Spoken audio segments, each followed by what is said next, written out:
That was the day I learned that love can break your heart and hold it together all at once. I was 23 when I learned that life doesn't always give you warnings before it breaks your heart. My sister, Lily, had always been the strong one, older by 3 years, the kind of person who held the whole family together without ever letting anyone see her hands shake. So when she started canceling our weekly coffee runs, or replying to my texts hours later instead of instantly, I didn't question it. I assumed work, or stress, or life was just pulling her a little harder than usual. What I didn't know, what nobody told me, was that she was sick, really sick. One evening I came home from work exhausted and hungry, ready to collapse onto the couch. I dropped my keys on the table, kicked off my shoes, and pressed the blinking button on the answering machine. I wasn't expecting anything important, probably a telemarketer, but then I heard her voice. "Hey, it's me." She sounded tired. Not the normal tired, this was heavier, like each word cost her something. I didn't want to tell you like this. I wanted to say it face to face, but you're so busy and I didn't want to make it harder. I froze. My stomach dropped. My breath caught somewhere in my throat. I have cancer, she said softly, like she was afraid saying it too loud would make it more real.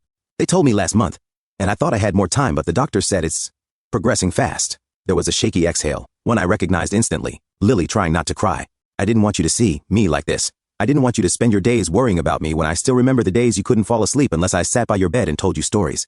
You're my little brother. I'm supposed to protect you. I felt the world tilt. I sank to the floor, gripping the arm of the couch like it could anchor me. I only have a few weeks left, she whispered.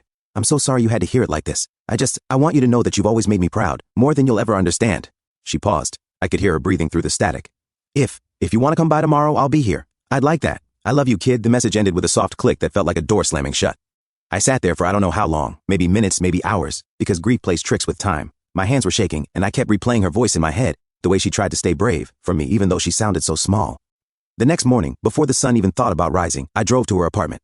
When she opened the door, she looked different, thinner, fragile in a way Lily had never been. But her smile, weak as it was, still held that same warmth that used to chase away my nightmares when I was little. I didn't say anything. I just wrapped my arms around her, and she leaned into me like she'd been waiting for that moment, like she finally allowed herself to stop being strong. And that was the day I learned that love doesn't always roar. Sometimes it whispers through a shaky voicemail and a soft apology. Sometimes courage isn't loud or dramatic. It's a sister choosing to shield her brother from pain for as long as she can, even when she's the one who's hurting most. And that day, in her quiet living room with morning light creeping across the floor, my sister taught me what unconditional love truly looks like.